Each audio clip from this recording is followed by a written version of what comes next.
네, 이번 국감에서 주목을 받은 젊은 국회의원이 있습니다. 바로 정의당의 류호정 의원인데요. 어떤 시각으로 문제를 바라보고 또 국감장에서 질의를 했는지 직접 물어보도록 하겠습니다. 자, 의원님 안녕하십니까? 네, 안녕하십니까? 제가 이 자리에서는 두 번째로 뵙는 건데 어느새 국감장 스타로 떠오르셨습니다. 국감 이제 사실상 이제 마무리가 됐는데 첫 번째 하신 이제 국감이잖아요. 어땠습니까?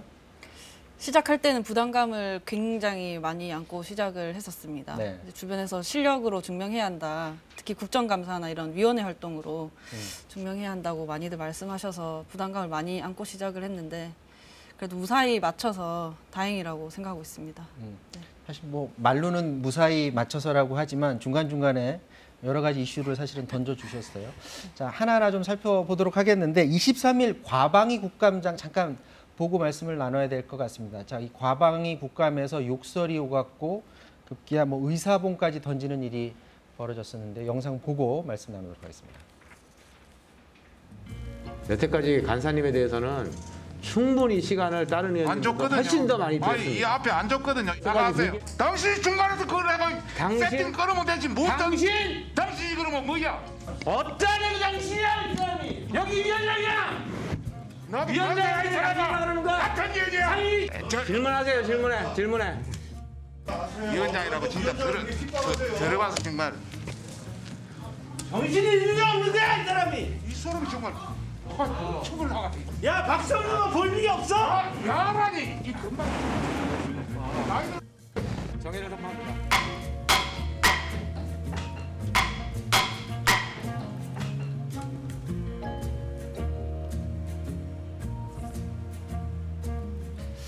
자, 저 모습 굉장히 자괴감이 드는 그런 모습인데 흔한 모습은 사실은 아니지만 예전부터 가끔가다 저런 모습이 보여왔는데 직접 국감장에 이제 가셔서 저런 모습이 이제 언론에 비춰졌습니다. 어떻게 보십니까? 먼저 제가 속한 산자 중기는 참 점잖은 편이었구나 하는 생각이 드는데요. 네. 저런 거는 국민을 무시하는 행동이라고 생각합니다. 흔한 표현일 수도 있지만 조금 다른 좀 해석을 하자면 정치인의 말과 행동은 어쨌든 국민들께 보여드리기 위한 것인데 그리고 또 어떻게 보면 어떻게 해야 국민들께서 우리의 의견을 지지해 주실까를 항상 고민하기 마련인데 네. 저럴 수 있다는 거는 그래도 상관없다는 거 아닌가 싶기도 하고요. 네. 그 다 의도가 있다고 하잖아요. 그런데 그런 의도 없이 정말로 순간적으로 욱해서 저런 행동을 했다면 그것 또한 한심한 일이라고 생각합니다. 제가 봤을 때는 후자인 네, 것 같아요. 정말요? 감정을 컨트롤하지 못해서 그러니까 서로 간에 막 욕설이 오가고 저런 일이 벌어졌는데 저런 게 좀 줄어들어야 될 텐데 좀 아쉬운 부분인 것 같고요. 이거를 꼭 여쭤보고 싶었어요. 네. 이번 국감에서 최대 이슈는 사실은 추미애 장관과 윤석열 총장의 입에서 나오는 그런 발언들, 어떤 얘기들이 오갔고 그리고 서로 각을 세우면서 상대방을 비판하는 모습들이 비춰졌는데 의원님이 보시기에 이게 법무부 장관과 검찰총장의 갈등 구조로 보시는지 아니면 윤석열 총장 개인의 어떤 정치적 행동으로 보시는지 이 사안을 초선으로서 어떻게 바라보셨는지요? 초선으로서요? 네. 저는 어떻게 보면 둘 모두 대통령이 임명하는 사람들인데 뭘 위해 싸우는 것인지 이제 믿기가 좀 어렵습니다. 장관은 검찰 개혁을 위해서라고 이야기를 할 거고 네. 총장은 검찰의 정치적 중립을 위해서라고 이야기를 할 거잖아요. 두 가지가 생각해보면 두 가지가 대립되는 것이 아니면은 분명한데 네. 그러면 결국에는 권력 다툼으로 볼 수밖에 없지 않나 싶기도 합니다.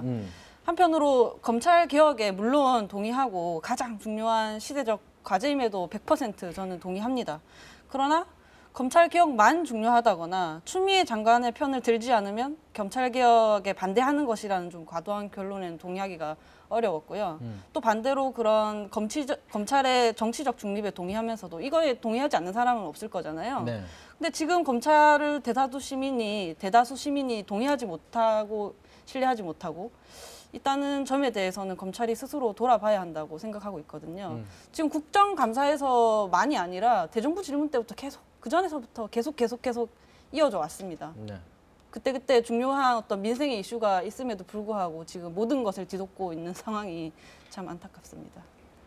안타까운 어쨌거나 검찰 개혁을 바라는 국민들의 시각이 있는 것은 분명은 한데 검찰 개혁의 수장 그리고 또 하나의 존재인 법무부 장관이 저렇게 날을 세우고 싸우는 모습을 그냥 계속 우리는 지켜만 봐야 되는 건지, 어떻게 국회 안에서 이 두 사람을 향해 어떤 메시지를 낸다든지 그런 것들은 좀 필요하다고 생각 안 하세요? 메시지를 낸다면 임명권자께서 이제 정리를 좀 메시지를 좀 내셔야 한다라고 제가 메시지를 내야겠죠. 대통령이 나서야 된다라고 생각을 하십니까? 그렇죠. 임명권자께서 이제 뒷짐을 지고 지켜보고 계시잖아요. 네. 계속해서 국민의 갈등이 증폭된 채로 지속되는 것은 좋지 않다고 생각합니다. 그러니까 유호정 의원은 지금의 이 갈등 구조를 계속 가져가는 것보다는 이 시점에서는 임명권자인 대통령이 나서서 뭔가 조치를 해야 된다. 이 갈등이 너무 오래되었어요. 그런 생각인 것 같습니다. 자, 국감 중에 이제 화제가 됐던 장면을 한번 되돌아봐야 될 것 같습니다. 류호정 의원과 관련된 그런 장면인데, 배선 노동자의 그 복장을 하고 나와서 국감장에 나와서 발언을 했습니다. 이게 이슈가 됐는데요. 자, 김정윤 캐스터가 이거 준비를 했죠? 네. 지난 15일 산자위 국정감사장이었죠. 모두 정장을 입고 있는 국회의원들 사이로 정의당 류호정 의원이 보시는 것처럼 이렇게 안전모에 푸른 작업복을 입고 나타났는데요. 사장님, 제가 입은 옷을 알아보시겠습니까? 네. 알아보시겠죠? 네. 사장님, 김용균 노동자가 몇 년생인지 기억하십니까? 94년생입니다. 예. 저는 몇 년생인지 모르시죠? 저는 92년생입니다. 오늘 그래서 김용균이 입었던, 그리고 김용균과 같은 노동자들이 입는 옷을 입고 왔습니다. 이 옷을 입은 노동자가 1대1로 사장님과 대등하게 대화하는 것은 매우 힘든 일일 겁니다. 수많은 발전소 노동자를 대신해서 찢어지는 마음으로 함께 질의하겠습니다. 또 발전소 노동 환경이 개선되고 있지 않은 점을 지적하면서 울먹이기도 했습니다. 과태료 내면 그만이다 하고 매달 10만 원씩 내면서 그게 더 세게 먹히니까 노동자들 안전을 엉망진창으로 관리하는 이런 업체랑 도대체 왜 계약을 이렇게 길게 하셨습니까? 일하다 죽거나 다치는 노동자들 보고 같이 슬퍼하고 같이 아파할 줄 아는 감수성, 그런 게 없다. 우리 대한민국 전문 공기업 서부발전에는 그런 게 없다. 그렇지 않고서야 저런 업체에 일을 계속 주고 그게 가능했겠습니까? 네, 류 의원의 질의가 이 복장 때문에 더 시선을 끈 부분이 있는데, 네. 저 서북 발전 국감에서 이 노동자의 복장 입는 거는 누구 아이디어였을까요? 사실 저와 의원실 보좌진 분들이 국정감사 의제를 어느 정도 정하고 나면 이제 내용까지 이제 완벽하게 준비를 한 뒤에 홍보회의를 따로 합니다. 누군가는 쇼라고 이렇게 비판을 하시는 분들도 있던데, 더 많은 시민들께 더 널리 알려져야 한다는 이 생각이 쇼라면 저는 얼마든지 더 쇼를 할 수 있습니다. 그래야 더 문제 해결에 가까워질 거라고 생각을 하고 있고요. 노동자분들께 이 소품을 요청을 했고 기꺼이 보내주셨습니다. 사실 그 노동자, 현장 노동자들, 특히 비정규직 노동자나 작은 사업장의 노동자분들의 그 이야기, 투쟁의 이야기를 알린다는 것은 쉬운 일이 아니거든요. 정말 단식을 하거나 고공농성을 하거나 그렇게 해야 기사 한 줄 날까 말까 하는데 옷만 입어도 들어주시잖아요. 사실 뭐 이제 복장을 저렇게 하고서 질의를 했다는 것 자체는 하고 싶은 얘기가 분명히 있었을 겁니다. 발전 노동자들의 열악한 노동 환경, 뭐 월 수령액이 뭐 200만 원 선밖에 안 된다는 아주 저임금에 시달리고 있다라는 그런 얘기인데, 어디서부터 이렇게 잘못돼서 이 문제가 계속 반복되고 있는 걸까요? 뭐 지적하자고 한다면 이제 끝이 없겠지만 우선 김용균 노동자가 돌아가시고 나서 김용균 특조위가 출범되었습니다. 중요한 공고를 많이 했는데 그중 하나가 노무비 착복 문제입니다. 간단히 설명을 하자면 원래 책정된 노무비를 중간 단계에서 이렇게 착복을 해서 그래서 개별 하청 노동자의 급여가 줄어들 수밖에 없게 되는 그런 건데요. 이것을 해결하라고 했었습니다. 이제 당정 협의라는 걸 해서 해결하겠다라고 약속을 했지만 결과적으로 월급이 6만 원밖에 안 올랐어요. 월 6만 원. 네, 월 6만 원이요.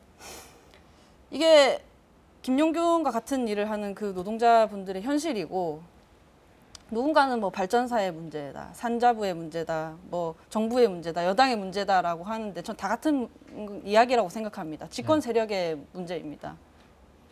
더 이상 기만해서는 안 된다고 생각합니다. 그날 현장에서 질문하는데 아직도 대화 중이라고 하는 거예요. 대화 중이고 노력 중이고 2년이나 지났는데. 그럼 네. 그날 국감장에서 들었던 내용 거기서 더 이상 진일보된 게 없는 상태인 거예요? 국감장 이후에는 다시 또 이제 특조위 관련 분들이랑 모여서 회의를 했고 네. 어떻게 하면 이제 공고사항을 이행을 할 수 있을지 이제 좀 더 이제 논의를 했습니다. 뭐 현장 방문을 한다든지 하는 이야기도 좀 더 나누기는 했습니다. 이 사안에 대해서는 적어도 본인의 국회의원 재임 기간에 어떤 바꾸고 싶은 의지가 분명히 있을 것 같아요. 발전소 이 산업재해잖아요. 네. 산업재해 문제는 발전소 노동자만의 문제는 또 아닙니다. 네. 원화청 간의 어떤 문제도 있고 산업재해 같은 경우는 현재 정의당에서 중대재해기업처벌법을 제정해야 한다고 그렇죠. 목소리를 높이고 있는데요.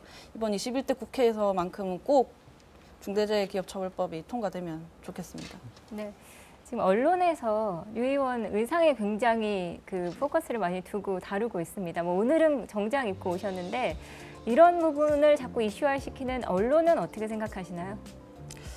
어떻게 보면 제가 방금 전에도 말씀드렸지만 그 기사 한 줄 나가는 것이 어렵다는 것은 어떻게 보면 그림이 되어야만 언론에 나올 수 있다는 뜻이기도 하거든요. 그러나 지금 현실에서 저는 언론이 그렇게 저를 이용하신다면 저도 이용을 하겠다라는 긍정적으로 그런 잘 마음으로 이용하고 네, 계신 그걸 것 통해서 같아요. 그걸 통해서 저와 정의당의 어떤 정책과 비전을 홍보하겠다 그렇게 생각하고 있습니다. 네. 지금 그 심상정 전 대표도 똑같이 하셨더라고요. 그 드라마 보건교사 안은영인가요? 그거 네네. 흉내내면서 뭐 이렇게 봉을 들고서 나와서 본인들이 그 주장해 왔던 것들, 그러니까 중대재해기업처벌법 관련해서 1인 시위를 했다고 하는데 이 중대재해기업처벌법이 과연 올해 안에 처리가 될 것으로 보여지는지 이거 지금 얘기하고 싶어서 그런 복장을 하고 나온 걸 거 아니에요?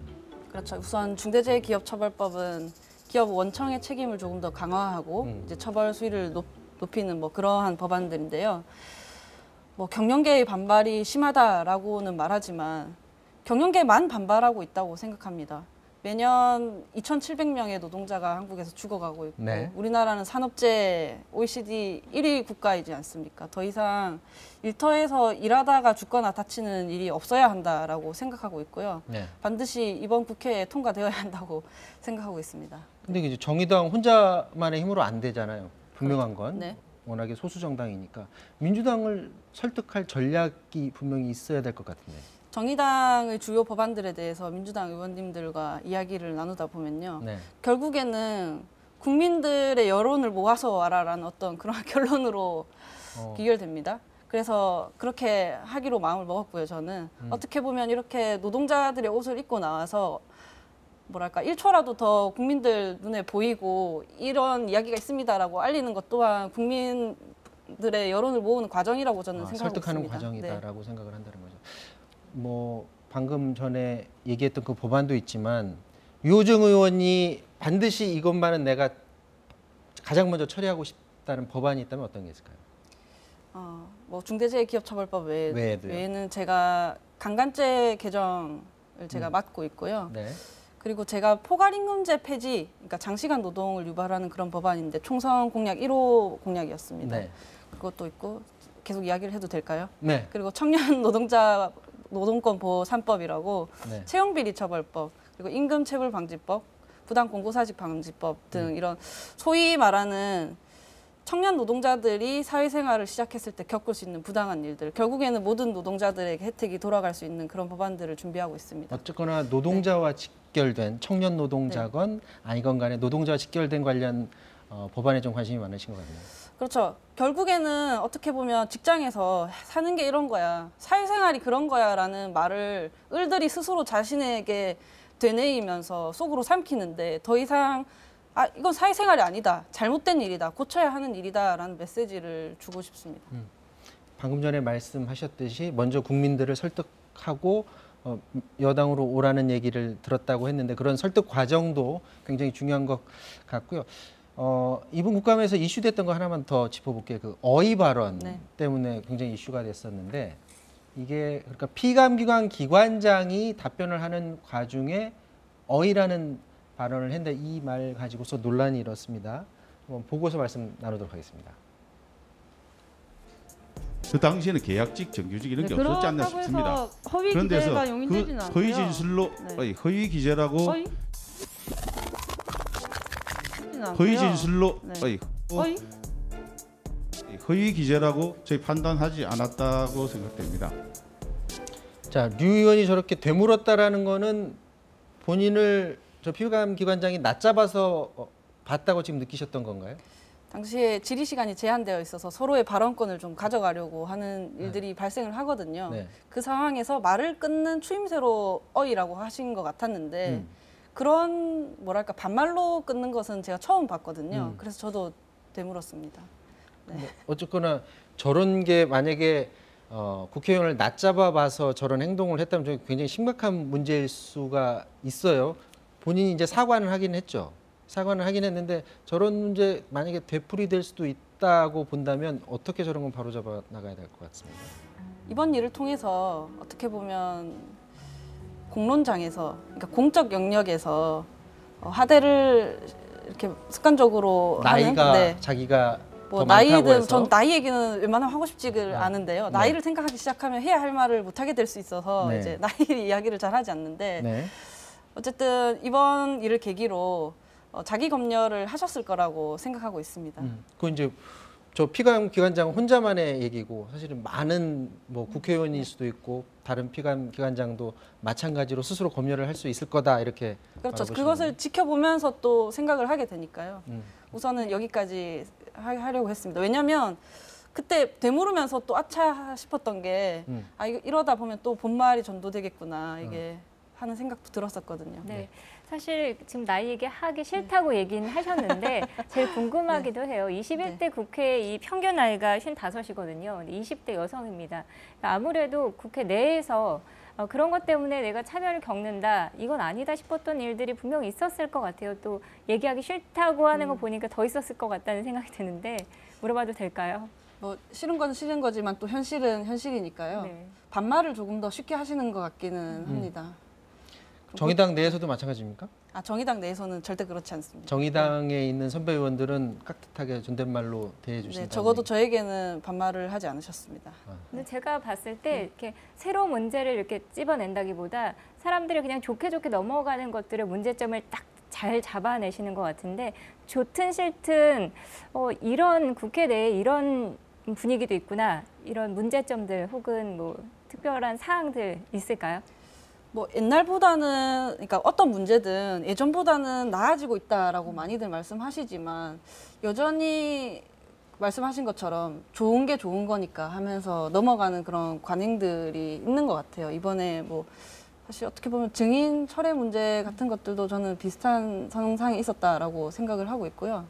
그런 것들에 대해서 좀 익숙해지지 않고 계속해서 이렇게 지적해내는 게 좀 뭐 나이 얘기를 하자면 청년 의원들이 해야 할 일 아닐까요? 네, 그런 면에서 굉장히 잘하고 계신 것 같습니다. 지금 유호정 의원이 생각지도 않은 이슈를 하나를 들고 나왔어요. 그동안 우리 몰랐었는데 삼성전자 임원이 기자 출입증을 가지고서 자유롭게 국회를 드나들고 있는 사실 유호정 의원의 그 고발에 의해서 지금 폭로가 됐잖아요. 네. 본인이 이제 그 과정을 일련의 과정을 쭉 보시면서 이게 삼성전자에 대한 특혜로 보십니까? 아니면 국회 시스템 자체가 너무 낙후돼서 이런 걸 못 찾아냈다고 보십니까?